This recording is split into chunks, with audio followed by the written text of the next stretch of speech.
আসসালামু আলাইকুম ওয়া রাহমাতুল্লাহি ওয়া বারাকাতুহু। ইন্নাল হামদালিল্লাহ নাহমাদুহু ওয়া নাস্তাঈনুহু ওয়া নাস্তাগফির ওয়া নাউযু বিল্লাহি মিন শুরুরি আনফুসিনা ওয়া সাইয়্যাতি আমালিনা মান ইয়াহদিহিল্লাহু ফালা মুদিল্লা লাহু ওয়া মান ইউদ্লিলহু ফালা হাদিয়া লাহু ওয়া আশহাদু আন লা ইলাহা ইল্লাল্লাহু ওয়াহদাহু লা শারীকা লাহু ওয়া আশহাদু আন্না মুহাম্মাদান আবদুহু ওয়া রাসূলুহু। আম্মা বা'দ। رب اشرح لي صدري ويسر لي أمري واحلل عقدة من لساني يفقهوا قولي رب زدني علما رب زدني علما। সম্মানিত আজকের ক্লাসে উপস্থিত সুপ্রিয় ভাই সকল, সম্মানিতা বোন, প্রশংসা মাত্রই মহান আল্লাহ তাআলার জন্য, যিনি আমাদের সকলকে আজকের এই ক্লাসে উপস্থিত হওয়ার তৌফিক দিয়েছেন। তিনি আমাদের সকলকে সুস্থ রেখেছেন। তারপরে আমাদের সকলে প্রাণ প্রিয় নবী করিম মুহাম্মদ মুস্তাফা সাল্লাল্লাহু আলাইহি ওয়াসাল্লাম, ওনার উপর অসংখ্য শান্তি ধারা বর্ষিত হোক। আল্লাহুম্মা সাল্লি আলাইহি আল্লাহুম্মা বারিক আলাইহি। তো আজকে ইনশাআল্লাহ আমরা হাসান লি গায়রিহি জানবো যে হাসান লি গায়রিহি কাকে বলে। তো আজকে কে পড়বে? পড়েন, দ্রুত পড়বেন।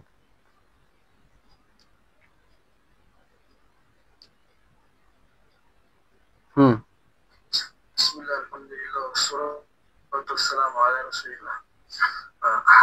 হাসান লি গায়রিহি এমন হাদিস যার গ্রহণযোগ্যতার বিষয়টি স্থগিত থাকে, যেমন মাসবুর তথা অজ্ঞাত রাবী ও তার মতো অন্য রাবীর বর্ণনা। যখন তার সমর্থনে তার মতোই অথবা তার থেকে শক্তিশালী কোনো হাদিস পাওয়া যাবে, তখন তার হাসান লি গায়রিহিতে পরিণত হবে। সুতরাং বোঝা যাচ্ছে হাসান লি গায়রিহি হাদিস মূলত দুর্বল হাদিস, কিন্তু তার ক্ষেত্রে হাসান নামটি বলা হচ্ছে তার সমর্থনে আসা হাদিসকে শক্তিশালী করার কারণে। তার উদাহরণ হলো আবু সাঈদ খুদরি রাদিয়াল্লাহু আনহু থেকে বর্ণিত, তিনি নিজেরও ক্ষতি করা যাবে না এবং অন্যেরও ক্ষতি করা যাবে না। হাদিসটি ইমাম দারাকুতনি এবং ইমাম হাকিম রাহিমাহুল্লাহ বর্ণনা করেছেন। উক্ত হাদিসটি কয়েকটি সনদ রয়েছে, কিন্তু কোনটি সমালোচনা থেকে মুক্ত নাই, তবে একটি অপরটিকে শক্তিশালী করে। এজন্য ইমাম নাওয়াবী এবং ইবনে সালাহ হাদিসটিকে হাসান বলেছেন। জি, বাস যথেষ্ট। বারাকাল্লাহু ফিক। তো হাসান লি গায়রিহি পরস্পর যে আপনারা সহিহ লি যাতিহি, হাসান লি যাতিহি, সহিহ লি গায়রিহি আর হাসান লি গায়রিহি, মানে উপরে যে তিনটি পরিভাষার যদি সংজ্ঞা আপনারা মনে রাখেন তাহলে এটা বুঝতে সুবিধা। এখানে হাসান লি গায়রিহির সংজ্ঞা দেওয়া হয়েছে যে আল খাবারুল মুতাওয়াক্কাফু আন কুবুলিহি, যে সেই খবর, সেই হাদিসকে বলা হয় যাকে কবুল করা থেকে স্থগিত করা হয়েছে কিংবা বিরত, কবুল করার ব্যাপারে তাওয়াক্কুফ করা হয়েছে, অর্থাৎ মানে কবুল করা হয়নি, এরকম বিষয়। যেমন মাস্তুরের রিওয়ায়াত। মাস্তুর বলতে কি? অজ্ঞাত, যার ব্যাপারে জানা নেই, অপরিচিত, যার বিস্তারিত, যেমন রেজাল শাস্ত্রে রাবিটি, বর্ণনাকারীটি কে, তার পরিচয়, সে আদিল না তামুজাবত না কিরকম কি, কিছুই জানা নেই, মাস্তুরের রিওয়ায়াত। তো মাস্তুরের রিওয়ায়াত কবুল করা হয় না, সেটা তাওয়াক্কুফ মানে অবলম্বন করা হয়, স্থগিত হয় কবুল করা থেকে। কিন্তু যখন ইদা তুবিআ বিমিথলিহি, যে তার মতোই যখন আরেকটি হাদিস চলে আসে, আও আকওয়া মিনহু, কিংবা তার চেয়ে শক্তিশালী, এখানে বিষয়টি ভাববেন যে তার মতো আরেকটি হাদিস, মানে যে হাদিসটি আছে সেটি মাস্তুরের রিওয়ায়াত, এটা একটা জয়ীফ, দুর্বল। আর আরেকটি যে তার সমর্থনে আসবে সেটা তার মতো হবে, মানে সেটাও জয়ীফ হবে কিংবা তার চেয়ে একটু শক্তিশালী হবে, কিন্তু তার যদি নিচে চলে আসে, তার চেয়ে দুর্বল হয়ে যায়, তাহলে সেটা ধরা যাবে না। এখানে তার মতো হতে হবে কিংবা তার চেয়ে শক্তিশালী হতে হবে। তো ফাসলুহু যায়ীফুন, তার মূল হচ্ছে যায়ীফ, এরকম হাদিসকে দুর্বল। ওয়া ইন্নামা তারা আলাইহিল হাসানু বিমা আদাদাহু মিনাল মুতাবি', কিন্তু এই দুর্বল হাদিস হাসানে পরিণত হয় কেন? তার সমর্থনে হাদিস আসার কারণে, তার সমর্থনে হাদিস আসার কারণে। তাহলে সংজ্ঞা একদম খুব স্পষ্ট, অসুবিধা নেই আশা করি। যে এটাও মূলত জাইফ রিওয়ায়াত হয়, জাইফ হাদিস হয়, তার সমর্থনে ওই পর্যায়ের হাদিস আসার কারণে, অথবা তার চেয়ে শক্তিশালী, তার তুলনায় শক্তিশালী আর কি, বিশুদ্ধ হাদিস নয়, সেটাও জাইফ, কিন্তু তার তুলনায় একটু মানে উঁচু লেভেলের। ওই রকম হাদিস আসার কারণে সে হাসানের আওতায় চলে আসে, একটু শক্তিশালী হয়ে। তো এই হাদিসকে হাসান বলা হয়, অর্থাৎ হাসান লিগাইরিহি, জাইফ প্লাস জাইফ, জাইফ প্লাস জাইফ ভাবে মিলে একসাথে তখন হাসান দরজায় পৌঁছে যায়। এর উদাহরণ দেওয়া হয়েছে, ও মিসালু যালিক হাদিস আবি সাঈদ আল খুদরি রাদিয়াল্লাহু তাআলা আনহু, আবু সাঈদ খুদরি রাদিয়াল্লাহু তাআলা আনহুর হাদিস, লা যারারা ওয়ালা দিরার, রাওয়াহু দারকুতনি ওয়াল হাকিম, যে না নিজে ক্ষতিগ্রস্ত হবে না অন্য কাউকে ক্ষতি করবে। এটি একটা ইসলামের নীতিমালা, নবী সাল্লাল্লাহু আলাইহি ওয়াসাল্লাম হাদিস। আর এই হাদিস থেকেই কিংবা আরো কিছু দলিল রয়েছে, যে দলিল থেকে ফকিহগণ এটাকে একটা নীতিমালা বানিয়েছেন। ইসলামের নীতিমালা হলো লা যারারা ওয়ালা জিরার, যে আপনি নিজে ক্ষতিগ্রস্ত হয়েন না, এবার অন্যকে ক্ষতিগ্রস্ত করিয়েন না। এতে ইসলামের সৌন্দর্য ফুটে ওঠে। যাই হোক, এখানে আসল বিষয় নাই যে এই হাদিসের ব্যাখ্যা করি, মানে হাদিসের ফিকহ যেটা, সেটা আসল উদ্দেশ্য নয় এখানে। ফল হাদিসু লাহু তুরুকুন লা ইয়াখলু কুল্লু মিনহা মিম্মা কাল, এই হাদিসের একাধিক তুরুক রয়েছে। তুরুক বলতে আপনারা জানেন একাধিক তুরুক, তারিকের বহুবচন তুরুক। লা ইয়াখলু কুল্লু মিনহা মিম্মা কাল, কোন একটি তারিক সমালোচনা থেকে খালি নয়, মানে সমালোচনা করা হয়েছে যে এই কারণে এই তুরুকটি জাইফ, দুর্বল, এরকম ভাবে আলোচনা করা হয়েছে, সমালোচনা আছে প্রত্যেকটি তরিকের ব্যাপারে। ওয়ালাকিন ইউকাউই বা'দুহা বা'দান, কিন্তু তার মধ্যে কিছু তারিক, কিছু তুরুক আর কিছু তুরুককে শক্তিশালী করে। যেমন ওয়ালিযালিকা হাসানাহু আন-নাওয়াবী ওয়া ইবনুস সালাহ, এই জন্য ইমাম নওয়াবী রাহিমাহুল্লাহ ও ইবনুস সালাহ উভয়ে কি করেছেন? হাদিসটিকে হাসান বলেছেন। হাদিসটিকে কি বলেছেন? হাসান বলেছেন, কারণ একাধিক তুরুক দ্বারা এটা প্রমাণিত। যদিও জয়ীফ হয়, এক অপরকে সাপোর্টে সে মজবুত হয়ে যায়, হাসান দরজায় পৌঁছে যায়। যেমন আপনি কোনো দুর্বল জিনিসকে যখন একসাথে করবেন তো শক্তিশালী হয়ে যায়, অনুরূপ ভাবে এখানে এটা কারণ আছে যে একই দুর্বল হাদিস এরকম, তারপরে কেমন দুর্বল হাদিস হবে এটা পরবর্তীতে আসবে। এটা আম ভাবে একদম একদম প্রবল দুর্বল এরকম বিষয় নাই, কিন্তু দুর্বল, কিন্তু কোন ধরনের দুর্বল হাদিস হবে এটা পরবর্তীতে আসবে। তো এই দুর্বল হাদিস যখন একাধিক তরিকা আসবে, তো অবশ্যই এটা বিষয়ে আসছে যে না, এতে সততা কিছু আছে, নাহলে একাধিক রিওয়ায়াতে আর দুর্বল এটা সামান্য হবে, দুর্বলতার যেটা কারণ এটা সামান্য হবে। ফলে মুহাদ্দিসিনদের এটা নীতি যে এই দুর্বলে মিলে যেটা হালকা দুর্বল হওয়ার যেটা কারণ আছে সেটা হাসান দরজায় পৌঁছে যায়, হাসান দরজায় পৌঁছে যায়। তাহলে এই হচ্ছে, তাহলে হাসান, আপনারা হাসান হাদিস, হাসান লিগাইরি হাদিসের সঙ্গে আপনারা শুনলেন যে সেই হাদিসকে বলা হয় যে হাদিস কবুল করা থেকে স্থগিত করা হয়, আর যখন তার মতোই আরেকটি হাদিস আসে কিংবা তার চেয়ে শক্তিশালী, তাহলে সেটি হাসান দরজায় পৌঁছে যায়, হাসান দরজায় কি হয়? পৌঁছে যায়। তো এখানে হাসান লিগাইরিহি, এখান থেকে একটা বিষয় স্পষ্ট যে জয়ীফ দুর্বল, হাসান লিগাইরিহি হাদিস আসল জয়ীফ যেটা আপনাদেরকে বলা হলো, কিন্তু একাধিক সানাদে বর্ণিত হওয়ার কারণে এই দুর্বলতার স্তর থেকে কিছুটা গ্রহণযোগ্যতার পর্যায়ে উন্নতি হয়ে যায়। জয়ীফ প্লাস জয়ীফ, তো তখন হাসান লিগাইরি হয়ে যায়, হাসান লিগাইরি। তবে এখানে দুটি শর্ত আছে। এখানে কটি শর্ত রয়েছে? দুটি শর্ত আছে, যে সেই হাদিস কেমন দুর্বল হবে।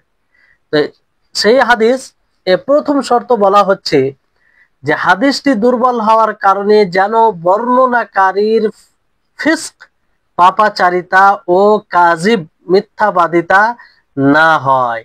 মানে দুর্বল হওয়ার কারণ, জয়ফ হওয়ার কারণ যেন পাপাচারিতা না হয়, ফিস্কি কাজ না হয়, ফাসিক না হয়, আর মিথ্যাবাদিতা না হয়, কিজব না হয়।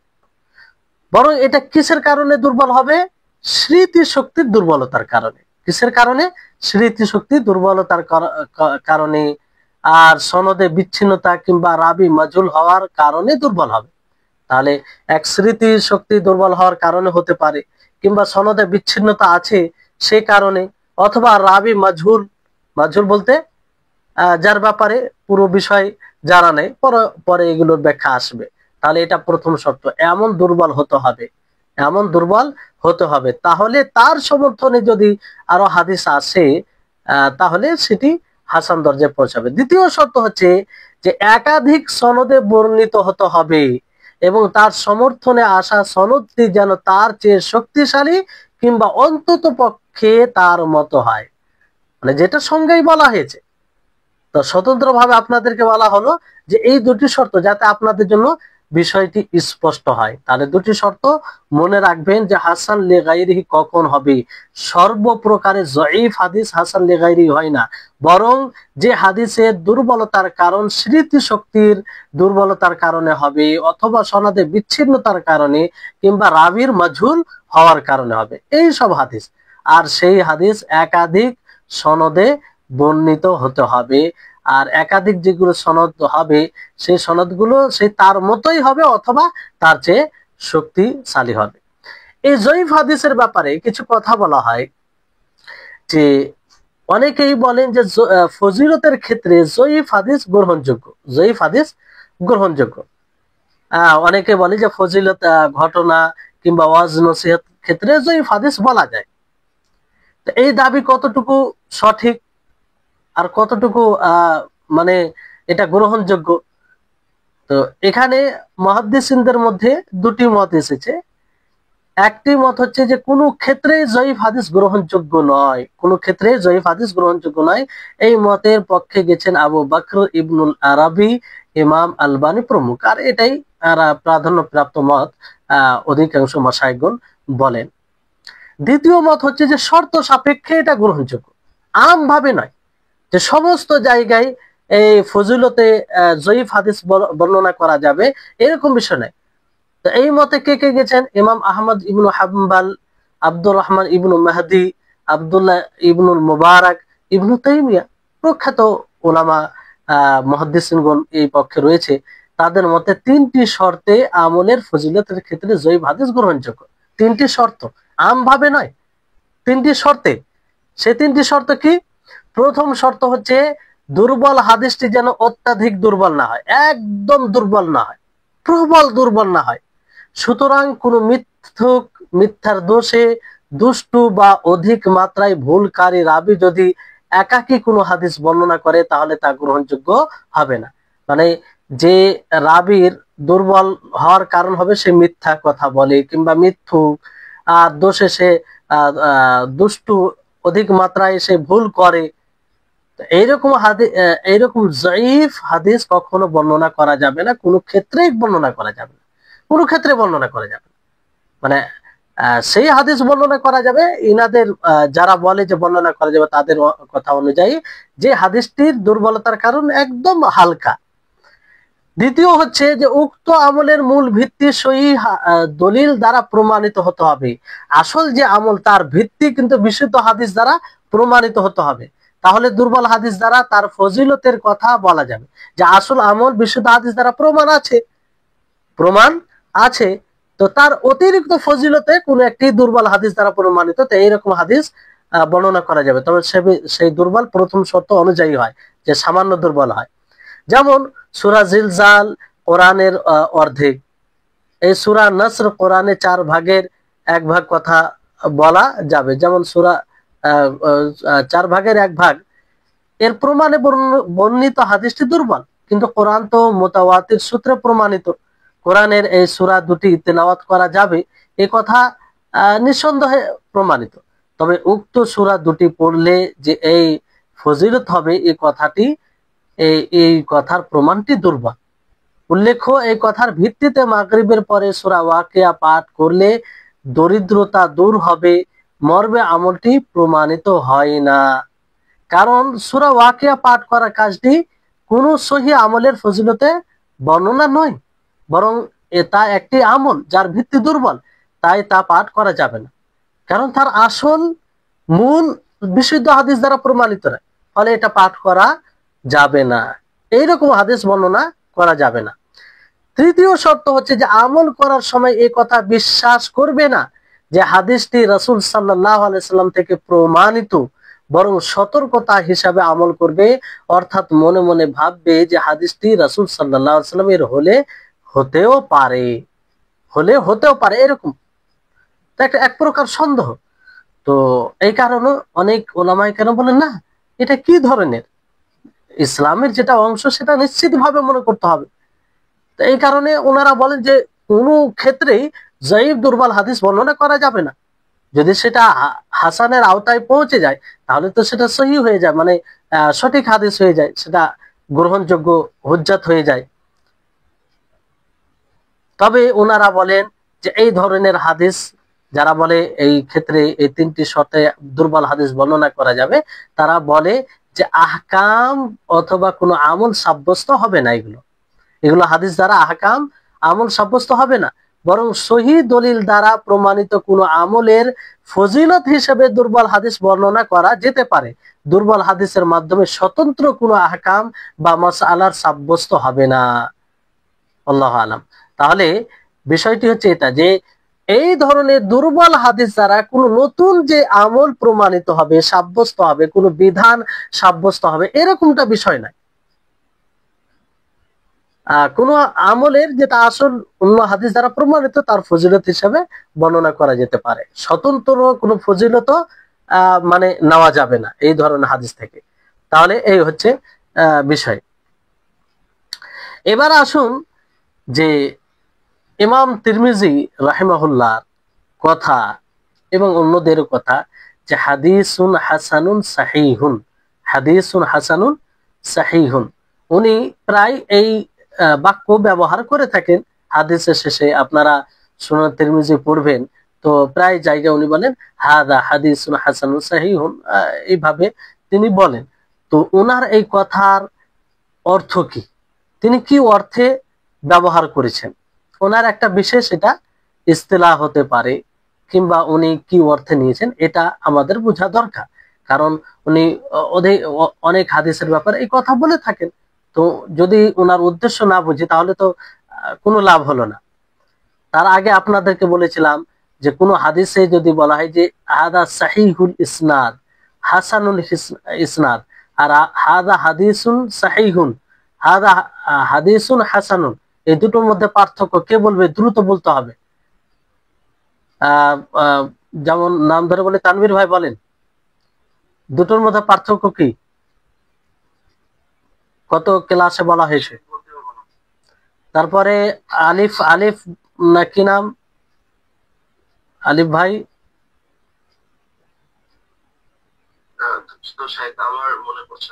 সাব্বির ভাই না কি নাম, ভুল বলছি মনে নামটা, কি নামটা লেখা আছে বুঝতে পারছি না, শিব্বির না, যাই হোক দুঃখিত নামটা সঠিকভাবে উচ্চারণ না করার কারণে। আশা করি আপনি বুঝতে পারছেন। আর কেউ? যাই হোক, এটা বিগত ক্লাসে হ্যাঁ বলতে পারেন, হ্যাঁ বলেন। একটা হচ্ছে ইসনাদের কথা বলা হয়, একটা সহিহ কথা বলা হলো। এটা ইসনাদ বলতে বলা হয়েছে যে রাবীদের যে তাবুক স্তর।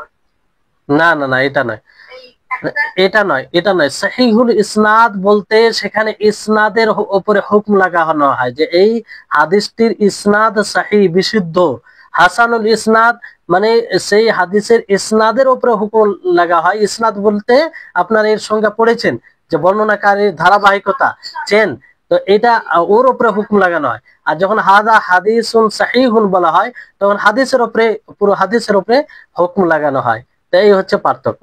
যাই হোক, হ্যাঁ মাতানের উপরে তখন তখন মাতানের উপরে হুকুম লাগানো হয়।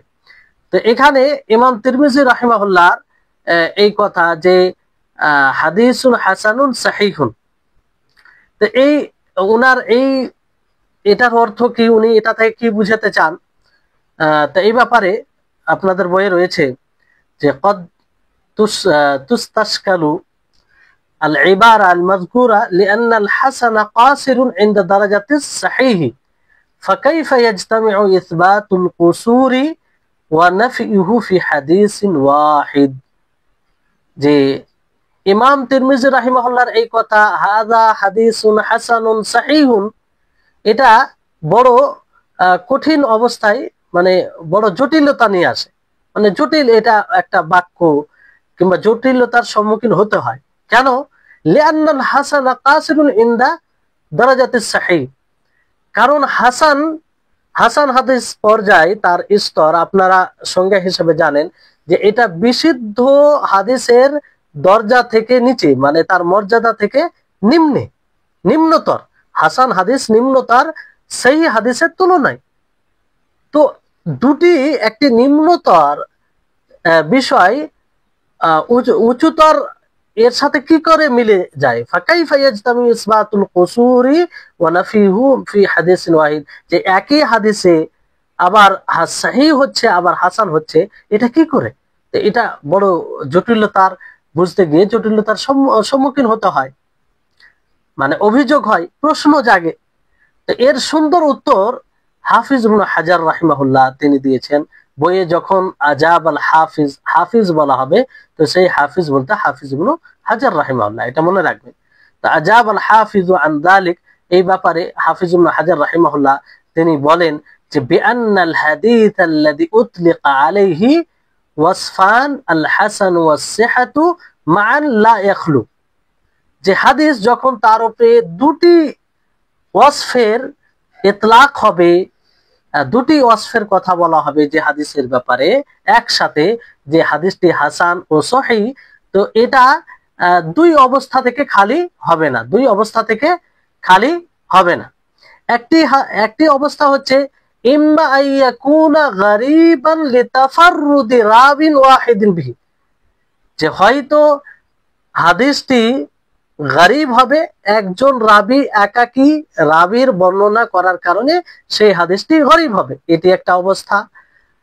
না হয় সেটা আও লাম ইয়ানফারিদ বিহি, যে সেটা গরিব হবে না, সেটা গরিব হবে না। তো দুটি অবস্থার মধ্যে একটি অবস্থা হবে। ফাআলাত তাকদীরিল আউয়াল, তো প্রথম যদি হাদিসটি গরিব হয়, হাদিসটি গরিব হয়, আর গরিব হাদিস কাকে বলে আপনারা জানেন, যে হাদিসের বর্ণনাকারী এক হবে, একাকী বর্ণনাকারী হবে। তাফাররুদু রাবিন ওয়াহিদিন বিল হাদিস, যে হাদিসে একজন রাবি বর্ণনা করবে।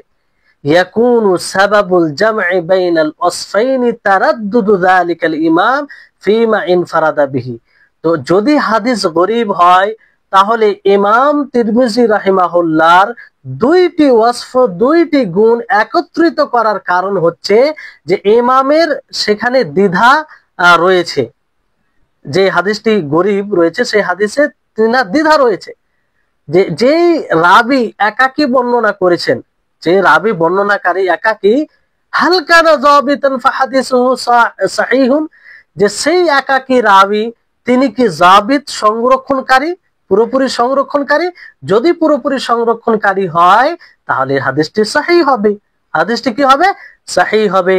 আও কানা খাফিফাজ যাবতি ফাহাদিসু হাসানুন, অথবা সেই রাবি, সেই বর্ণনাকারী যদি দুর্বল সংরক্ষণকারী হয়, সংরক্ষণে কিছুটা দুর্বলতা থাকে, তাহলে সেই হাদিসটি কি হবে? হাসান হবে। এই জন্য তিনার এই মানে হাদিসুন হাসানুন সাহিহুন, এটা আসলে ইবারতটি টেক্সট এরকম হবে হাসানুন আও সাহিহুন, হাসানুন আও সাহিহুন। অথবা এর অর্থ হচ্ছে যে হাসান অথবা সাহি, মানে উনি দ্বিধায় রয়েছে, নিশ্চিত ভাবে এটা বলছেন না। যদি রাবি বর্ণনাকারী যেহেতু একই আছেন, তিনি যদি জাবিত হয়, তা মুজাব্ত হয়, মানে জাবিত হয়, তাহলে এটা কি হবে? সহি হবে। যেটা আপনারা সহির সঙ্গে জেনেছেন যে একটা শর্ত হচ্ছে তা মুজাব্ত হওয়া। আর যদি না হয়, মানে জাবতে সংরক্ষণে দুর্বলতা থাকে, তাহলে হাসানের আওতায় চলে আসবে, তখন সেটি হাসান হয়ে যাবে। তো ওনার আসল বলা উদ্দেশ্য হচ্ছে যে হাসানুন আও সাহিহুন ওয়া ইয়াকুনু দুনা মা কিলা ফিহি সাহি বিল জিজম। তিনি নিশ্চয়তার সাথে সাহি বলেননি। তাহলে এটা একটা প্রথম অবস্থায় যদি হয়, মানে হাদিসটি যদি গরীব হয়, তাহলে এটা ব্যাখ্যা হবে। আর যদি হাদিসটি গরীব না হয়, হাদিসটি গরীব না হয়, তখন তার কি ব্যাখ্যা দেওয়া যাবে? ওয়া আলা তাকদীর সানি ওয়া হুয়া কাউনুল হাদিস গায়রা ফারদিন, যে দ্বিতীয় অবস্থায় মানে হাদিসটি গরীব যদি না হয়, তাহলে কি হবে? ইয়াকুনু যালিকাল জামউ বিইতিবারি ইসনাদাইনি আহাদুহুমা সাহিহুন ওয়াল আখারু হাসান ফাউতলিকা আলাইহি ওয়াসফান বিইতিবারি ইসনাদিহি ওয়া ইয়াকুনু আকওয়া মিম্মা কিলা ফিহি সাহিহুন ফাকাত। এখানে বলা হচ্ছে যে যদি হাদিসটি গরীব না হয়, তাহলে এখানে ইমাম তিরমিজি রাহিমাহুল্লাহ হাসান ও সাহি এই দুটোকে এক জায়গায় করেছেন দুটি ইসনাদ হিসেবে, দুটি চেন সেই হিসেবে। কারণ একটি সানাদ সেটি বিশুদ্ধ, আরেকটি সানাদ দ্বারা সেটি হাসান, আরেকটি সানাদ দ্বারা কি হাসান। তো এই জন্য তিনি দুই সানাদ হিসাবে, দুই ইসনাদ হিসাবে তিনি হাসানুন সাহি বলেন, যে এক হিসাবে, এক সানাদ হিসাবে সেটা হাসান, আর এক সানাদ হিসাবে সেটা সাহি। তাহলে এটা শক্তিশালী হয়ে যায় যে হাদিসের ব্যাপারে শুধু সহি বলা হয়। তো একটা হাদিসের ব্যাপারে যদি সহি বলা হয়, শুধু কি বলা হয়? সহি, যে এই হাদিসটি হাদা হাদিসুন সাহিহুন, তাহলে এই ধরনের হাদিস থেকে শক্তিশালী কোনটা হবে? যে হাদিসের ব্যাপারে ইমাম তিরমিজি রাহিমাহুল্লাহ বলবেন যে হাদা হাদিসুন হাসানুন সাহিহুন, এটা সহি হবে। কেন? এখানে এটার কারণ হচ্ছে যে তিনি হাসান বলার মানে যে সেই হাদিসটির তুরুক আরো আছে, সেই হাদিসটি অন্য তুরুক দ্বারা বর্ণিত, ফলে এটা আরো শক্তিশালী হয়ে যায়। তাহলে হাসানুন এই ক্ষেত্রে এই ব্যাখ্যায় যদি তিনি বলেন যে হাসানুন সাহিহুন, এটা বেশি শক্তিশালী হবে যে হাদিসের ব্যাপারে শুধু সহি বলা হয়, শুধু সহি বলা হয়। আর উপরে মানে যে হাদিসের যদি মানে হাদিস গরীব হয়, সেক্ষেত্রে তিনি হাসানুন আও সাহিহুন বলেন। তো এটা ওই হাদিসের নিম্নতর হবে যে হাদিসের ব্যাপারে বিশুদ্ধ বলা হয়, শুধু বলা হয় নিশ্চয়তার সাথে যে হাদা হাদিসুন সাহিহুন। তো সেই হাদিসের নিম্নে হবে যে গরীব হাদিসের ব্যাপারে ইমাম তিরমিজি রাহিমাহুল্লাহ বলবেন যে হাদা হাদিসুন হাসানুন আও সাহিহুন। আওটা তো থাকে না, মানে মূলত থাকে হাসানুন সাহিহুন। যদি গরীব হিসাবে বলেন, তাহলে এটা নিম্নতর হয়ে যাবে সহি হাদিস থেকে, যে হাদিসের ব্যাপারে শুধু নিশ্চয়তার সাথে সহি বলা হয়। আর যদি এটা গরীব হিসাবে না বলা হয়, দুই ইসনাদ হিসাবে বলা হয়, তাহলে ইমাম তিরমিজি রাহিমাহুল্লাহর কোন হাদিসের ব্যাপারে দুই ইসনাদ হিসাবে হাদা হাদিসুন হাসানুন সাহিহুন বলা, এটা উঁচুতর হয়ে যাবে কোন হাদিসের তুলনায়? যে হাদিসের ব্যাপারে শুধু সহি বলা হবে, শুধু সহি বলা হবে। আশা করি আপনারা বুঝতে পারছেন। এর উদাহরণ যেমন মিসাল যালিক হাদিস লাউলা আন আশক্কা আলা উম্মতি লাআমারতুহু বিসসিওয়াকি ইনদা কুল্লি সালাহ, যে আমি যদি কষ্টকর মনে না করতাম আমার উম্মতের উপরে, তাহলে আমি তাদেরকে প্রত্যেক সালাতে মিসওয়াকের হুকুম দিতাম। তাহলে এখান থেকে মিসওয়াক করা গুরুত্ব বোঝা যাচ্ছে। আল্লাহ নবী কষ্ট হবে বলেই হুকুম দেননি, তার মানে কি আমাদেরকে করা উচিত। আল্লাহ নবীর এটা বিশেষ দয়া, বিশেষ রহমত, তিনি রাহিম ছিলেন। আল্লাহ নবী রাহিম, মাখলুকের মধ্যে সবচেয়ে রাহিম কে? মুহাম্মদ সাল্লাল্লাহু আলাইহি সাল্লাম। হ্যাঁ, তিনি অত্যন্ত মানুষের উপরে খেয়াল করতেন, মানুষের। তো কষ্ট হওয়ার কারণে তিনি হুকুম দেননি, কারণ তিনার প্রত্যেকটা হুকুম আসল ওয়াজিব হয়ে যায়। তো এই হচ্ছে বিষয়। তো এখানে এই হাদিসকে শেখাইন রিওয়ায়াত করেছেন বিশুদ্ধ তারিখে, আর ইমাম তিরমিজি রিওয়ায়াত করেছেন মোহাম্মদ বিন আমর যেটা রয়েছে সেই তারিখ থেকে রিওয়ায়াত করেছেন। ওয়া হুয়া মুখতালাফুন ফি তাসহিহি হাদিসিহি ওয়া তাহসিনিহি।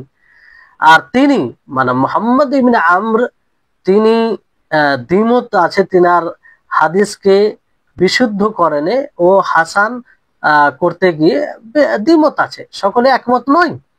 فأطلق عليه الترمذي والحسن والصحة معا। ফলে ইমাম তিরমিজি ও হাসান, ইমাম তিরমিজি রাহিমাহুল্লাহ তিনি এর উপরে কি বলেছেন, হাসান সহি একসাথে। মানে যে তরিকে মোহাম্মদ ইবনে আমর আছে সেই তরিকে হাসান হয়ে যাবে, যেহেতু তার ব্যাপারে দ্বিমত আছে। আর যেটা বিশুদ্ধ তারিখ সেই সানাদ হিসাবে সেটা কি সাহি। তো এই হিসাবে কোনো বিষয় থাকছে না। তাহলে দুটোই ব্যাখ্যা আপনারা আশা করি বুঝতে পেরেছেন। তারপর হাফিজ ইবনে দাকিক আল ঈদ তিনি বলেন লা মুনাফাতা বাইনাল হাসানি ওয়াস সিহাতি বাইনাল হুসনি ওয়াস সিহাতি ইল্লা হাইথু ইনফারাদা ওয়াসফুল হাসান। হাফিজ ইবনে দাকিক তিনি বলেন যে আসলে ইমাম তিরমিজি রাহিমাহুল্লাহ যে একই হাদিসের ক্ষেত্রে হাসান সহি বলেছেন, এখানে কোনো মানে সংঘর্ষ নাই, কোনো বিষয় নেই এখানে। কারণ তিনি বলেন যে হাসান একটা আলাদা স্বতন্ত্র একটা মানে ওয়াসফ। হাসান যেমন হাসান একটি ওয়াসফ, সহি একটা ওয়াসফ। তো তিনি বলেন যে আম্মা ইদা বালাগাল হাদিস দারাজাতাস সিহা, যখন হাদিস সহি আওতায় চলে আসে, সহির সংজ্ঞা পর্যন্ত পৌঁছে যায়, তো ফাল হুসন হাসিনুন লা মাহালাতা তাবাআন লিসসিহা, তো হাসান অটোমেটিক তার মধ্যে চলে আসে, এটা অর্জিত হয়ে যায়, এতে কোনো সন্দেহ নাই। তো একটা হাদিস যদি সহি হয় তাহলে স্বাভাবিক সেটা হাসান, যেটা নিম্নে সেটা তো হাসান তার মধ্যে ঢুকে আছে। কারণ তিনি বলেন একটা নীতিমালা হিসেবে যে লিআন্না উজুদাত দারাজাতাল উলিয়া লা ইউনাফি উজুদাদ দুনিয়া, কারণ উচ্চতর স্তরের বিদ্যমান এটা বিপরীত হয় না নিম্নতর স্তরের। মানে উচ্চতর স্তর থাকলে নিম্নতর স্তর তার মধ্যে থাকবে নেই, এটা তার মানে নাফি করে না যে এরকমটা হবে না, এরকম বিষয় না। যেমন কোনো জিনিস হাই কোয়ালিটির, তো তার মধ্যে নিম্ন কোয়ালিটি যেটা সেটা তো আছে, মানে তার মধ্যে অনুপ্রবেশ রয়েছে।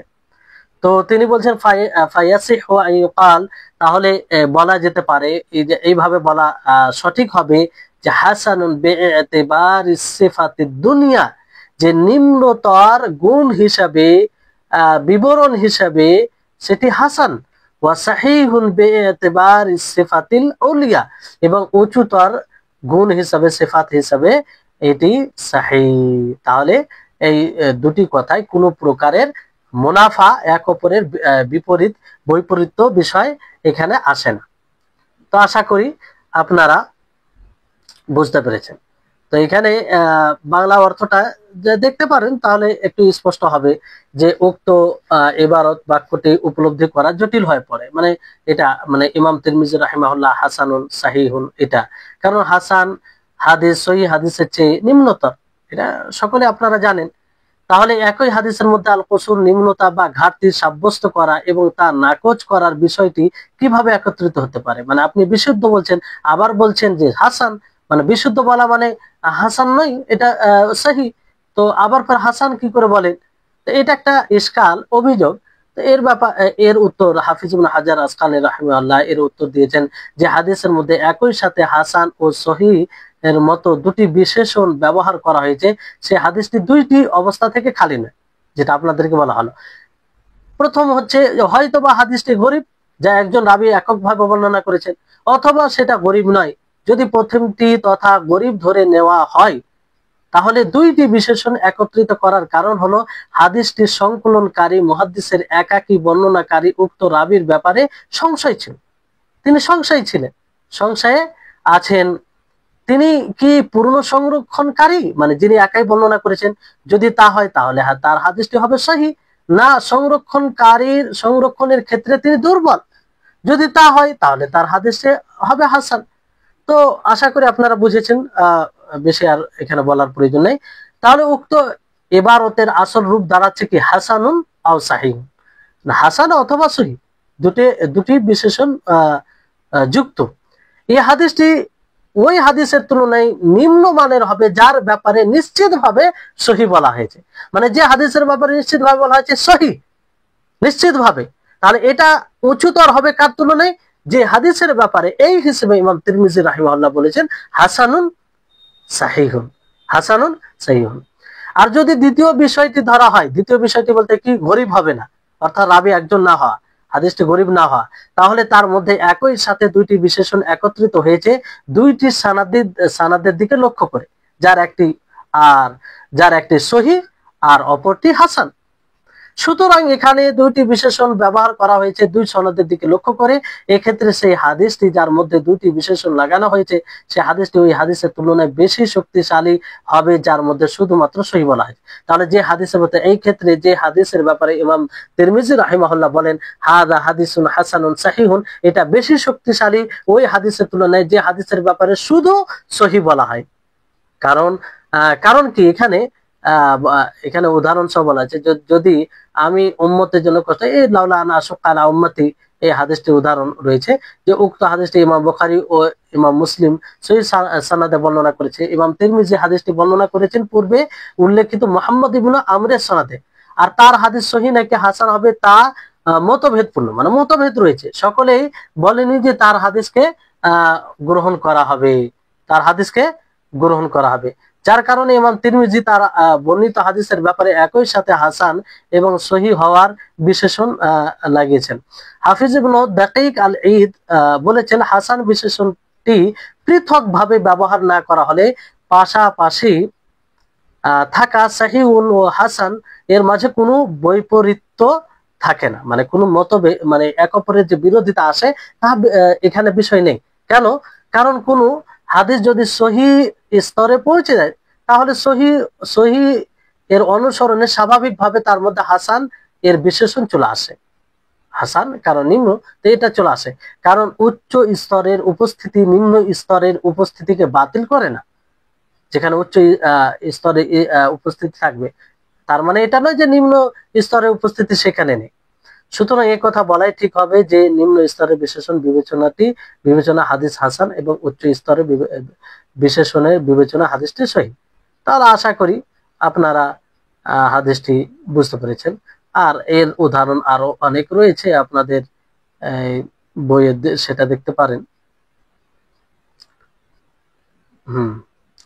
এবার আসুন যে কাউলুত তিরমিজি হাসানুন গরীবুন, কাউলুত তিরমিজি হাসানুন গরীবুন, এটার অর্থ কি? কারণ তিনি প্রায় হাদিসের ব্যাপারে বলে থাকেন যে হাদা হাদিসুন হাসানুন গরীবুন, মানে ইমাম তিরমিজির এটা উক্তি হাসান গরীব। এটার অর্থ কি? এই বাক্য দ্বারা তিনি কি অর্থ নিয়েছেন? প্রত্যেকটা মুহাদ্দিসিনের তার নিজের বিশেষ একটা পরিভাষা আছে, হাদিসের ক্ষেত্রে ব্যবহার করেছেন। এই জন্য তাদের পরিভাষা জানা আমাদের জন্য জরুরি। রেজাল শাস্ত্র বহু পাবেন যে একই শব্দ কিন্তু ভিন্ন ভিন্ন অর্থে মুহাদ্দিসিনগণ ব্যবহার করেছেন। তো ইমাম তিরমিজি রাহিমাহুল্লাহ এইখানে হাদিসে যে এটা ব্যবহার করেন তিনি কোন অর্থে ব্যবহার করেন এটা আমাদের নিকটে স্পষ্ট হওয়া দরকার। তো লেখক রাহিমাহুল্লাহ তিনি বলেন যে আনকারা বা'দুহুম আলাল ইমাম তিরমিজি জামআহু বাইনাল হাসানি ওয়াল গরীবি, যে অনেকেই কিছু ইমাম তিরমিজির উপরে নাকির করেছেন, মানে তার বিরোধিতা করেছেন। কিসের? তিনি যে একই হাদিসের ব্যাপারে হাসান গরীব বলেছেন, যে হাসান আবার গরীব, এটার বিরোধিতা করেছেন। কারণ যে ইদিল হাসানু ইনদা তিরমিজি, কারণ হাসান ইমাম তিরমিজি রাহিমাহুল্লাহর নিকটে মা রুইয়া আন গায়রি ওয়াজহিন। হাসান ইমাম তিরমিজির নিকটে কি, যে যেটি রিওয়ায়াত করা হবে একই মানে একাধিক সনদে, একটি সনদে নয়, একাধিক সনদে যেটা রিওয়ায়াত করা হবে সেটাই হচ্ছে ইমাম তিরমিজি মতে হাসান, যে একাধিক সনদে বর্ণিত হবে, একাধিক সনদে বর্ণিত হবে।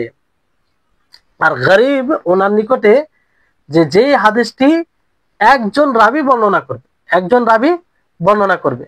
তো হাফিজ ইবনে হাজার রাহিমাহুল্লাহ তিনি এর উত্তরের সারাংশ খোলাসা খুব সুন্দরভাবে দিয়েছেন। তিনি বলেন যে আন্না ইসতিলাহ আত-তিরমিজি হাদা ইনসাবু ওয়া ইউহমালু আলা কুল্লি হাদিসিন ওয়া ওয়াসাফা তিরমিজি বিল হুসনি ফাকাত, বিল হুসনি ফাকাত। অর্থাৎ তিনি বলেন যে ইমাম তিরমিজি রাহিমাহুল্লাহর যে পরিভাষা, এটা হাদা হাদিসুন হাসানুন গরিবুন, এই পরিভাষা নির্ভর করা হবে কিংবা প্রত্যেক ওই হাদিসের উপরে যে হাদিসের ব্যাপারে ইমাম তিরমিজি কি বলেছেন যে এই হাদিসটি হাসান, ইমাম তিরমিজি যে হাদিসকে হাসান বলে সেক্ষেত্রে এই ইস্তেলাহ, এই পরিভাষা প্রযোজ্য হবে। তিনি এই কথা বলেন, উদাহরণে স্পষ্ট হবে ইনশাআল্লাহ। ওয়া আম্মা মা ওয়াসাফাহু বিল হুসনি ওয়াল গারাবাতি মান, আর তিনি যে হুসন এবং গারাবাত, গরিব এবং হাসান দুটোরই গুণ মানে সিফাত ওয়াসফ বলেছেন, তো ফাল মুরাদ বিহি আল হাসান আলা ইসতিলাহিল জুমহুর। তো এখানে শুধু জুমহুরের নিকটে অধিকাংশ মুহাদ্দিসিনদের যে পরিভাষায় হাসান বলা হয় সেটা উদ্দেশ্য হবে। ওয়ালা মুনাফাতা বাইনাল হাসান ওয়াল গরিব আলা ইসতিলাহিহিম, আর জুমহুর অধিকাংশ মুহাদ্দিসিনদের নিকটে হাসান ও গরিবের মাঝে কোনো বৈপরীত্য নেই, মানে তিনি এক অপরের বিপরীত হবে সেটা নেই। আসলে এখানে এটা বলা হচ্ছে যে ইমাম তিরমিজি রাহিমাহুল্লাহ, ইমাম তিরমিজি রাহিমাহুল্লাহ নিকটে যে হাসান হাদিসের সংজ্ঞা, সেটা ওই সংজ্ঞা প্রযোজ্য হবে ওই জায়গায় যেই হাদিসের ব্যাপারে ইমাম তিরমিজি রাহিমাহুল্লাহ শুধু হাসান বলেছেন, শুধু হাসান বলেছেন। আশা করি বুঝতে পারছেন আপনারা আমার কথা, যে ইমাম তিরমিজি রাহিমাহুল্লাহ যে হাদিসের ব্যাপারে শুধু হাসান বলেছেন, শুধু কি বলেছেন, হাসান বলেছেন, সেখানে ইমাম তিরমিজি রাহিমাহুল্লাহ তিনার যে বিশেষ সংজ্ঞা হাসান, তিনার নিকটে যে হাসান সেই হাদিসকে বলা হয় যেটা একাধিক সানাদে বর্ণিত হয়, যেটা একাধিক সানাদে বর্ণিত হয়। তো সেই জায়গায় প্রযোজ্য হবে যে হাদিসের ব্যাপারে ইমাম তিরমিজি রাহিমাহুল্লাহ শুধু হাসান বলেছেন। কিন্তু যেখানে তিনি হাসান এবং গরিব দুটোই বলেছেন, সেখানে হাসান বলতে জুমহুর অধিকাংশ মুহাদ্দিসিন কেরাম যেটা সংজ্ঞা দিয়েছেন সেই সংজ্ঞা উদ্দেশ্য সেখানে, সেই সংজ্ঞা উদ্দেশ্য সেখানে। আর সেই সংজ্ঞা যদি উদ্দেশ্য থাকে তাহলে কোনো দ্বিমতের ব্যাপার আসে না। তাহলে অধিকাংশ মুহাদ্দিসিনদের নিকটে হাসানের সংজ্ঞা কি পড়েছেন, কে বলবে হাসানের সংজ্ঞা? হ্যাঁ, হাসানের সংজ্ঞা জেগে থাকতে হবে। হাসান হচ্ছে যেটা হ্যাঁ, যেটা কিনা আপনার পূর্ণ সংরক্ষণকারী না, আর সবকিছু হ্যাঁ হ্যাঁ বাস। শুধু তো এখানে দেখেন হাসান, বারাকাল্লাহু ফিক, এখানে দেখেন হাসানের সঙ্গে কি জুমহুর মুহাদ্দিসিনদের নিকটে যে যেখানে শুধু খাফিফুজ যাবত হবে, মানে সংরক্ষণে দুর্বলতা থাকবে, বাকি সবগুলো শর্ত থাকবে, বাকি সবগুলো সহিহ শর্ত থাকবে। আর ইমাম তিরমিজি রাহিমাহুল্লাহর নিকটে যেটি সংজ্ঞা যে একাধিক রাবি বর্ণনা করবে, একাধিক রাবি মানে একাধিক তুরুকে সেটা আসবে। ইমাম তিরমিজি রাহিমাহুল্লাহর নিকটে হাসানের সংজ্ঞা তিনার নিকটে খাস, আর জুমহুরদের নিকটে যে একাধিক এটা নয়, এরকম কোনো বিষয় নাই। বরং একটি সানাদও যদি বর্ণনা করে আর সেখানে সবগুলো শর্ত পাওয়া যায় আর শুধু খাফিফুজ যাবত হয়, সংরক্ষণে দুর্বলতা থাকে, তাহলে সেটি হাসান হবে। সেটি হাসান হবে। তো ইমাম তিরমিজি রাহিমাহুল্লাহ যেখানে হাসান গরিব একসাথে বলে, তো সেখানে হাসান বলতে ইমাম তিরমিজি রাহিমাহুল্লাহ মুহাদ্দিসিনদের আরো যে অধিকাংশ মুহাদ্দিসিনদের নিকটে হাসানের সংজ্ঞা সেটা উদ্দেশ্য নেই, সেটা উদ্দেশ্য নেই। আর গরিব, গরিব তো আপনারা জানেন, গরিব যাকে একাকী বর্ণনা করে, তাহলে এখানে কোনো মানে এক অপরের বিপরীত আসে না, তাহলে এইভাবে সমাধান হয়ে যায়। তো এটা কে বলেছেন? হাফিজ ইবনু হাজার রাহিমাহুল্লাহ। তারপরে শেখ ইবনে তাইমিয়া তিনি বলেন, আল্লাযীনা তাআনু আলা তিরমিযি লাম ইয়াফহামু মুরাদাহু ফি কাসীরিন মিম্মা ক্বাল। যারা ইমাম তিরমিজির উপরে লানতান করেছে তারা আসলে ইমাম তিরমিজি রাহিমাহুল্লাহর এই বাক্য দ্বারা তিনার যে উদ্দেশ্য সেটাকে বুঝতে তারা সক্ষম হয়নি। অধিকাংশ জায়গায় যে তিনি এটা বলেছেন যে হাদা হাদিসুন হাসানুন গরিবুন, এটার উদ্দেশ্যকে তারা বুঝতে পারেন, এই জন্য তারা অভিযোগ করে যে এটা কেন ইমাম তিরমিজি রাহিমাহুল্লাহ এইভাবে বলল। তো তিনি বলেন ফাইন্না আহলাল হাদিস قد يقولون هذا الحديث غريب এই মিন হাদাল ওয়াজহি, মানে মুহাদ্দিসিনগণ আহলুল হাদিস কখনো কখনো তারা বলে যে এই হাদিসটি গরিব, অর্থাৎ এটি একই তুরুক থেকে এসেছে, একটাই তারিখ থেকে এসেছে, মানে মুহাদ্দিসিনগণ এইভাবে ব্যবহার করে। ওয়াকাদ ইউসাররিহুনা বিযালিক, আর তারা এটার স্পষ্ট করেছেন, যে এটা ব্যবহার হয়। ফায়াকুনুল হাদিসু ইনদাহুম সাহিহান মা'রুফান মিন তারিক, তো হাদিস ওনার নিকটও সহিহ হয়, মারুফ হয় একটাই তারিখ থেকে। কার তারিখ? একটাই তারিখ থেকে। ফাইদা রুবিয়া মিন তারিকিন আখার কানা গরিবান মিন যালিকাল ওয়াজহ, তো যখন অন্য তারিখ থেকে আসবে তখন অন্য তারিখ হিসেবে সেটা গরিব হবে। তাহলে যে মুহাদ্দিসিনগণ আম ভাবে একটা বলে থাকে যে হাদাল হাদিস গরিব, তো এই গরিব বলতে কখনো এটা ব্যবহার করে থাকে, গরিব বলতে যে একটাই এই তারিখ থেকে এসেছে, এই তারিখ থেকে এসেছে, তাহলে ওই তারিখটা সহি হতে পারে। কি হতে পারে? সহি, মারুফ, সহি, এই জন্য সহি বলেছেন ইমাম তিরমিজি রাহিমাহুল্লাহ। আর অন্য তারিখ থেকে গরিব, এই জন্য তিনি গরিব বলেছেন।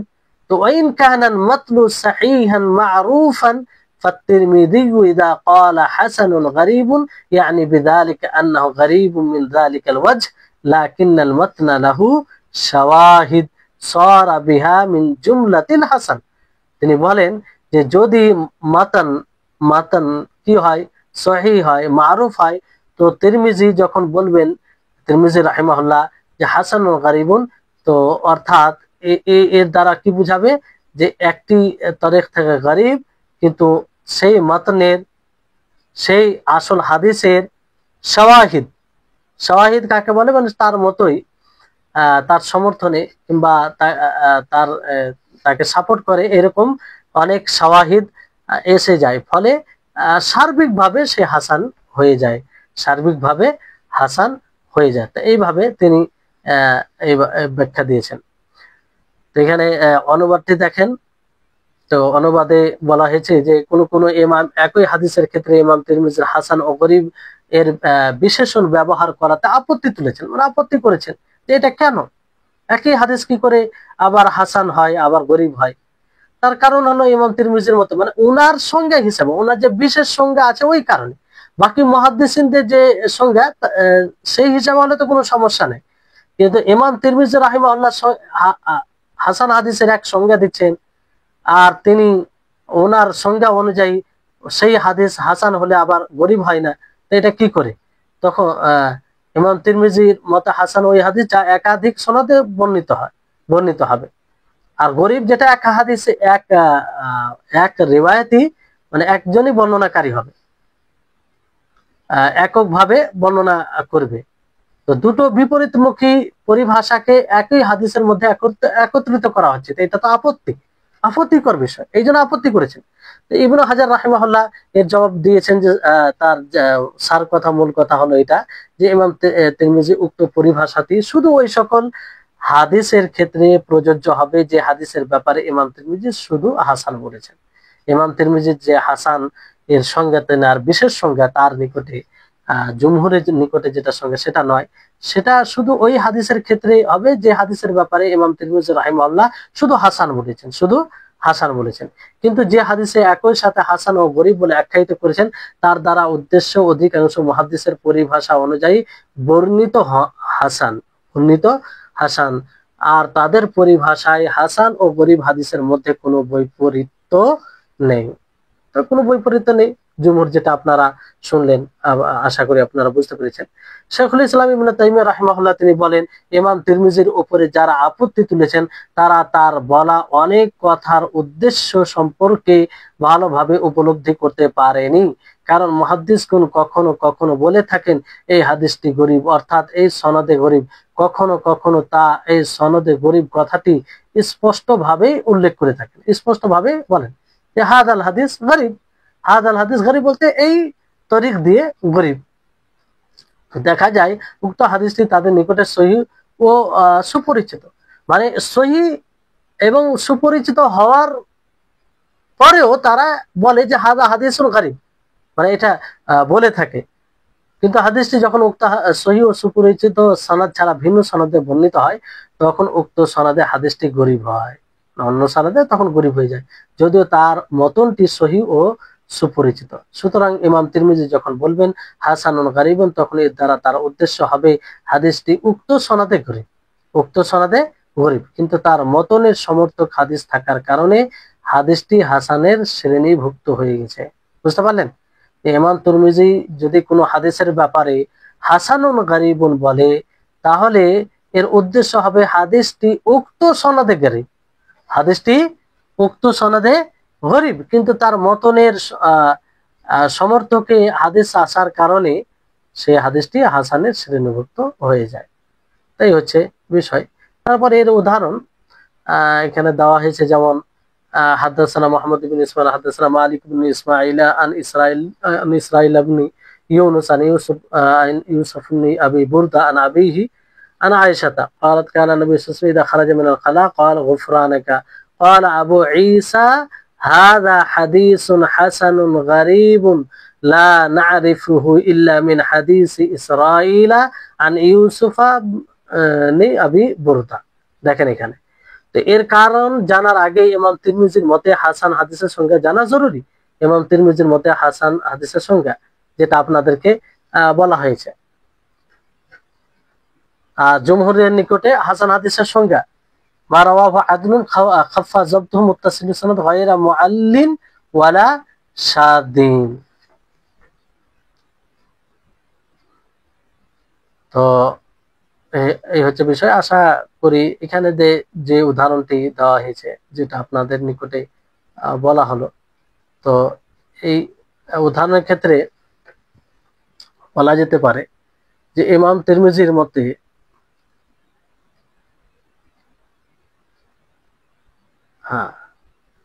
এটা তারই উদাহরণ আপনার।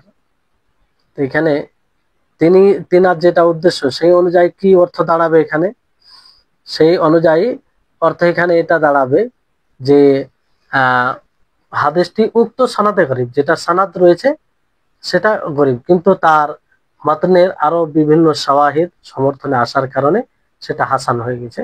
এই জন্য ইমাম তিরমিজি রাহিমাহুল্লাহ হাদা হাদিসুন হাসানুন গরীবুন বলেছেন।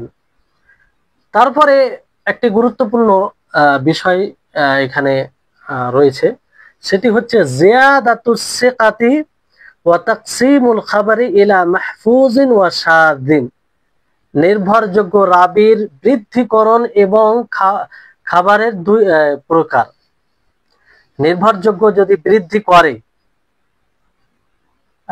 করে তাহলে সেই বৃদ্ধির দিক দিয়ে সেই খবরের সেই হাদিসের দুই প্রকার রয়েছে। তাহলে সেই দুই প্রকার কি কি? মিম্মা ইয়াহসুনুল ইনায়া বিহি ফি উলুমিল হাদিস, আর উলুমে হাদিসে মানে হাদিসের জ্ঞানে এটার প্রতি খুব ভালোভাবে গুরুত্ব দেওয়া হয়। জিয়াদাতুস সিকাত, যার শিরোনাম এরকম হয় যে সিকাতদের বৃদ্ধিকরণ, নির্ভরযোগ্য রাবীদের বৃদ্ধিকরণ। তো নির্ভরযোগ্য রাবীদের বৃদ্ধি কখন গ্রহণযোগ্য হবে আর কখন গ্রহণযোগ্য হবে না, যদি গ্রহণযোগ্য হয় সেটা কি মুতলাক আম ভাবে গ্রহণযোগ্য হবে, ব্যাপক হবে, না কিছু বিষয়ে আর কিছু বিষয়ে নয়। তো এই ব্যাপারে বলা হচ্ছে যে ওয়াজিয়াদাতু কামা তাকাউ ফিল মাতনি তাকাউ ফিস সানাদি আইদান বিরাফঈ মাওকুফিন আও ওয়াসলিন মুনকাতিইন আও ওয়াসলি মুনকাতিইন আও নাহবি যালিক। দেখেন যে মতনে যেমন বৃদ্ধি করা হয়, মতন বলতে কি আসল হাদিস, হাদিসের শব্দ সেটা মতন, তো সে তাতে যেমন বৃদ্ধি করা হয় অনুরূপ ভাবে সানাদও বৃদ্ধি হয়, সানাদও কেউ কাউকে বৃদ্ধি করে দেয়। একটা মওকুফ রিওয়ায়াত আছে তাকে মারফু করে দেয়, মারফু বলতে নবী সাল্লাল্লাহু আলাইহি সাল্লাম পর্যন্ত যে সানাদ পৌঁছায় সেটা মারফু, আর মওকুফ বলতে কি যেটা সাহাবা পর্যন্ত সানাদ পৌঁছায় সেটা মওকুফ। তো কেউ যদি মওকুফ সানাদকে মারফু বানিয়ে দেয় তাহলে এটা কি বৃদ্ধি হলো না? এটা সানাদে বৃদ্ধি করা হলো।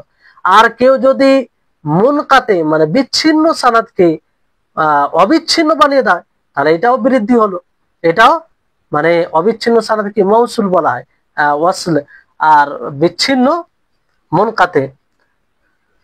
তো এই হিসেবে ইবনু সালাহ তিনি জিয়াদাতুস সিকা ইলা সালাসাতি আকসাম ওয়ারতাযাহু আন-নাওয়াবী ওয়া ইবনু হাজার ওয়া গায়রুহুমা।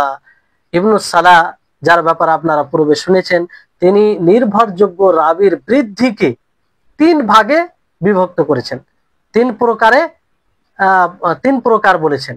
আর এই 3টি প্রকারের প্রতি সন্তুষ্ট ইমাম নওয়াবী রাহিমাহুল্লাহ, ইমাম ইবনু হাজার রাহিমাহুল্লাহ, প্রখ্যাত উভয়ে।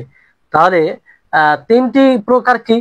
প্রথম প্রকার হচ্ছে মা যাদাহুস সিকাতু, মা যাদাহুস সিকাতু মুনাফিয়ান লিমা রাওয়াহুস সিকাত আওিল আওসাক মিনহু ফাহুয়া হুকমুহু আর-রাদ ওয়া তুসাম্মা রিওয়ায়াতুহু আস-সিকাত আওিল আওসাক আল মাহফুজ ওয়া রিওয়ায়াতুর সিকাতি আস-শাদ।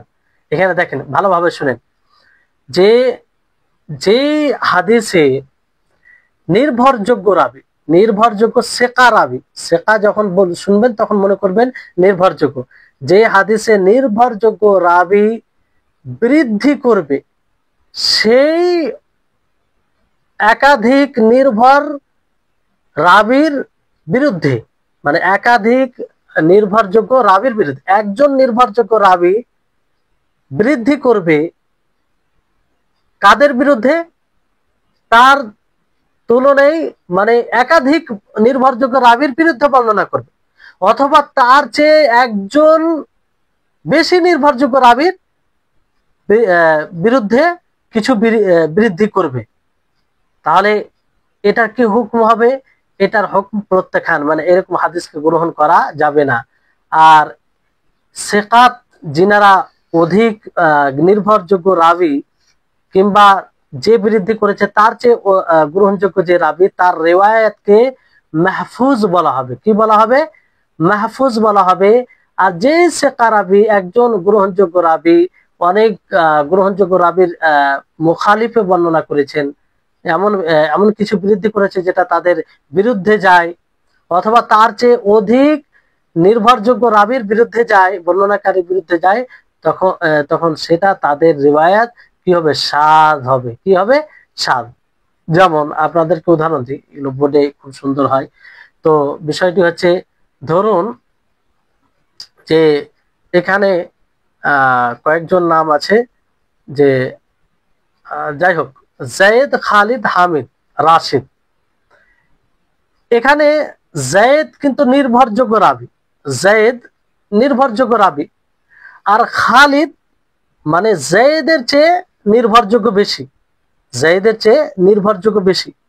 এবার যদি জায়েদ খালিদের মানে বিরোধিতা করে, খালিদ কিন্তু জায়েদের চেয়ে বেশি নির্ভরযোগ্য, আওসাক, ইনি জায়েদ হচ্ছে সেকা আর খালিদ হচ্ছে আওসাক, মানে বেশি নির্ভরযোগ্য। তো জায়েদ সেকা, আওসাক বেশি নির্ভরযোগ্যের বিরোধিতা করে, তাহলে জায়েদের যে বৃদ্ধিকরণ এটা শায হবে। আর আওসাক খালিদের যে যেটা রিওয়ায়াত, যেহেতু সে আওসাক বেশি নির্ভরযোগ্য, তার রিওয়ায়াত মাহফুজ হবে, অর্থাৎ সংরক্ষিত। আর এটা সংরক্ষিত নয়। অথবা জায়েদ নির্ভরযোগ্য শুধু সেকা, আর খালিদ, রাশিদ, হামিদ যতগুলো রয়েছে এরা হচ্ছে মানে জায়েদের চেয়ে বেশি নির্ভরযোগ্য, একাধিক নির্ভরযোগ্য। খালিদ, রাশিদ, হামিদ, আর জায়েদ হচ্ছে একাই নির্ভরযোগ্য। তো জায়েদ একাই নির্ভরযোগ্য শুধু সেকা, এই বিরোধিতা করে এই তিনজনের, অথচ এই তিনজন তার চেয়ে বেশি সেকা। আউসাক, সেকাত মানে আহ আউসাক বলতে ইনারাও শেখা মানে একজন শেখা রাবি একাধিক শেখা রাবির বিরুদ্ধে যাবে। মানে জায়েদ শেখা রাবি, জায়েদও শেখা রাবি, খালিদও শেখা রাবি, আর রাশিদও শেখা রাবি, হামিদও শেখা রাবি। তো জায়েদ একাই শেখা রাবি, নির্ভরযোগ্য রাবি হয়ে বাকি তিনজন নির্ভরযোগ্য রাবির বিরুদ্ধে বৃদ্ধি করে কিছু। তাহলে এখানে জায়েদের রিওয়ায়াত কি হবে? জায়েদের রিওয়ায়াত শায হবে, আর বাকি তিনজনের রিওয়ায়াত কি হবে? মাহফুজ হবে, সংরক্ষিত হবে। তো আশা করি আপনারা বুঝতে পেরেছেন। তাহলে খুব সংক্ষিপ্ত ভাবে সহজ সরল এতে আমরা যদি এর সংজ্ঞা দিই, মাহফুজ রিওয়ায়াত কাকে বলে, তাহলে আপনি এইভাবে বলতে পারেন, মা রাওয়াহু সিকাতু আবিল আউসাকু মুনাফিয়ান লিমা রাওয়াহু সিকা, যেই রিওয়ায়াতকে একাধিক সেকা রাবি, একাধিক নির্ভরযোগ্য রাবি অথবা অধিক নির্ভরযোগ্য রাবি সেকা রাবির যে শুধু নির্ভরযোগ্য তার বিরুদ্ধে বর্ণনা করবে, সেটাই হচ্ছে মাহফুজ। সেটা কি? মাহফুজ, সংরক্ষিত রিওয়ায়াত। আর খবরের শাদের কিভাবে সংজ্ঞা করবেন? মা রাওয়াহু সিকা মুখালিফান লিমা রাওয়াহু সিকাত আবিল আওসাক মিনহু, যে নির্ভরযোগ্য রাবি তিনি বিরুদ্ধে বর্ণনা করবে একাধিক নির্ভরযোগ্য রাবির বিরুদ্ধে, অথবা তার চেয়ে বেশি নির্ভরযোগ্য রাবির বিরুদ্ধে বর্ণনা করবে। তা এইভাবে আপনি আল খাবরুল মাহফুজ, আল খাবরুল শাদ এর সংজ্ঞা দিতে পারেন। এর উদাহরণ হচ্ছে, যেমন সানাদে উদাহরণ, মা রাওয়াহু তিরমিজি মিন হাদিসে আবি সাঈদ আল খুদরি মারফুআন, হাদিসে কি আছে? আল আরদু কুল্লুহা মসজিদ ইল্লাল মাকবারাতু ওয়াল হাম্মাম, যে ইমাম তিরমিজি রাহিমাহুল্লাহ রিওয়ায়াত করেছে আবু সাঈদের মারফু হাদিস, যে পুরো জমিন হচ্ছে মসজিদ, কিন্তু মাকবারা কবরস্থান ও হাম্মাম নয়। এখানে এই ইমাম আহমদ ইবনু সালামা মৌসুল ভাবে রিওয়ায়াত করেছেন, মারফু মৌসুল ভাবে রিওয়ায়াত করেছেন আমর বিন ইয়াহইয়া থেকে, তিনি তার পিতা হতে, আর উনি আবু সাঈদ থেকে মারফু রিওয়ায়াত করেছেন। কিন্তু সুফিয়ান সাউরি এই হাদিসটিকে মুরসাল রিওয়ায়াত করেছেন। তিনি কি করেন? আন আমর ইবনি আন আবিহি আনিন নবী ওয়াসাউ আনিন নবী, তিনি মুরসাল হিসেবে রিওয়ায়াত করেছেন। তো এখানে দেখেন যে সুফিয়ান সাউরি তিনি কিন্তু আওসাক, ওখানে হাম্মাদ তিনি রিওয়ায়াত করেন। কে রিওয়ায়াত করেন? হাম্মাদ রিওয়ায়াত করেন, যেখানে মারফু মানে সানাদে বৃদ্ধি করেছেন, মারফু বানিয়ে দিয়েছেন। আসলে মুরসাল হাদিস বলতে কি? যে হাদিসের সানাদ মানে তাবেঈ সরাসরি বলে যে আল্লাহ নবী বলেছেন, মানে তাবেঈ সাহাবীর নাম না নিয়ে বলেন যে আল্লাহ নবী বলেছেন, অথচ সে আল্লাহ নবীকে পায়নি, এই জন্য তো তাবেঈ বলা হয়। তো কোন তাবেঈ যদি কোনো হাদিসের ব্যাপারে বলে যে আমাকে আল্লাহ নবী বলেছেন কিংবা আল্লাহ নবী থেকে শুনেছি, তাহলে সেই হাদিসটি মুরসাল, সেই হাদিসটি কি? মুরসাল। তো এই মুরসাল হিসাবে রিওয়ায়াত করেছেন সুফিয়ান সাউরি, আর মারফু হিসাবে রিওয়ায়াত করেছেন হাম্মাদ। আর হাম্মাদের চেয়ে নির্ভরযোগ্য কে বেশি? ইমাম সাউরি রাহিমাহুল্লাহ। তাহলে কারটা গ্রহণযোগ্য হবে? মাহফুজ কারটা হবে? সাউরির। মাহফুজ কারটা হবে? কার রিওয়ায়াত মাহফুজ হবে এখানে? হ্যাঁ, শুনতে পাচ্ছেন না? ঘুমিয়ে গেছেন? হ্যাঁ, সুফিয়ান সাউরির মাহফুজ হবে এটা, কারণ তিনি বেশি নির্ভরযোগ্য হাম্মাদের চেয়ে, আর হাম্মাদ তিনি বৃদ্ধি করেছেন। তো আপনারা মাহফুজের সঙ্গে কি পড়লেন? যে নির্ভরযোগ্য রাবি সেকা রাবি মানে বেশি নির্ভরযোগ্য রাবি শুধু নির্ভরযোগ্য রাবির মুখালিফ করবে, মানে তার বিরুদ্ধে রিওয়ায়াত থাকবে, তাহলে সেটা কি হবে? মাহফুজ হবে। আর আর এখানে হাম্মাদের রিওয়ায়াত তখন কি হবে? সাদ হয়ে যাবে। কি হবে? এই জন্য দারাকুতনি তিনি এলালে বলেন আল মাহফুজ আল মুরসাল। আল মাহফুজ মুরসাল মানে ইমাম সাউরি যে মুরসাল রিওয়ায়াত রয়েছে সেটা মাহফুজ, সেটা কি? মাহফুজ। তাই হচ্ছে, এবার মাহফুজ হাদিস হলেই যে সঠিক হয়ে যাবে তা বিষয় না, এটা একটা এই পর্যায়ের হাদিস। তাহলে এখানে অনুবাদের দিকে তাকান যাতে বিষয়টি ক্লিয়ার করে নিতে ক্লাস আজকে শেষ হবে। উলুমুল হাদিসে যে সকল বিষয়ে গুরুত্ব আরোপ করা দরকার তার মধ্যে অন্যতম হলো নির্ভরযোগ্য রাবির বৃদ্ধিকরণ।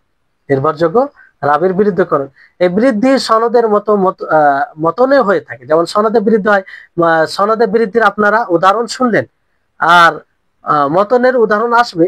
সনদের উদাহরণ যে মাওকুফকে মারফু বানিয়ে দেওয়া, মুনকাতিকে মুত্তাসিল করে দেওয়া, অর্থাৎ মাওকুফ সাহাবীর রিওয়ায়াতকে নবীর রিওয়ায়াত বানিয়ে দেওয়া, আর অবিচ্ছিন্নকে অবিচ্ছিন্ন বলতে রিওয়ায়াতকে মুত্তাসিল বানিয়ে দেওয়া, মুত্তাসিল।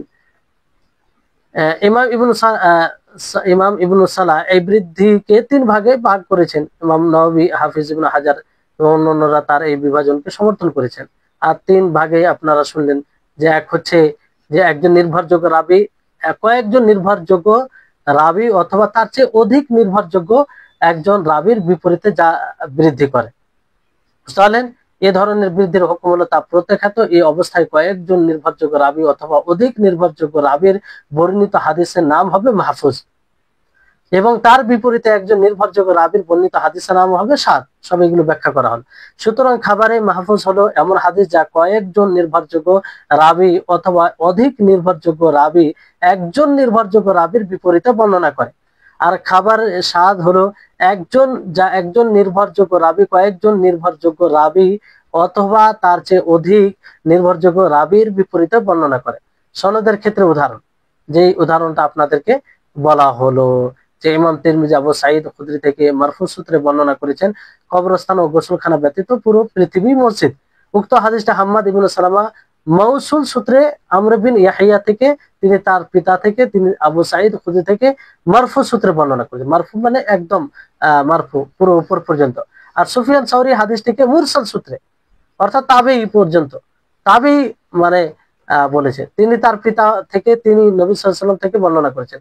আর সুফিয়ান সাউরি হাম্মাদের চেয়ে অধিক নির্ভরযোগ্য। এই কারণে হাম্মাদ, ইমাম দারকুতনি তার আল ইলাল গ্রন্থের মধ্যে বলেন সুফিয়ান সাউরির হাদিসটি মাহফুজে মুরসাল, মাহফুজে মুরসাল। তাহলে এই হচ্ছে বিষয়। আশা করি আপনারা বুঝতে পেরেছেন। এতে যদি কোনো অস্পষ্ট বিষয় থাকে তো অবশ্যই আপনারা বলবেন। আর আপনার উদাহরণ হচ্ছে, যাক এই উদাহরণটি পরবর্তী ক্লাসে দেওয়া হবে, কারণ ক্লাসের সময় অনেকটা হয়ে গেছে, আর আপনাদেরকে কষ্ট দেব না। সুবহানাকা আল্লাহুম্মা ওয়া বিহামদিকা আশহাদু আল্লা ইলাহা ইল্লা আনতা আস্তাগফিরুকা ওয়া আতুবু ইলাইকা। আল্লাহ যেন আমাদের সকলের ইলমে বারাকাত দান করেন এবং এই সব বিষয়কে আমাদের সকলের জন্য যেন আল্লাহ তাআলা সহজ করে দেন। ওয়া আখিরু দাওয়ানা আনিল হামদুলিল্লাহি রাব্বিল আলামিন। আসসালামু আলাইকুম ওয়া রাহমাতুল্লাহি ওয়া বারাকাতুহু।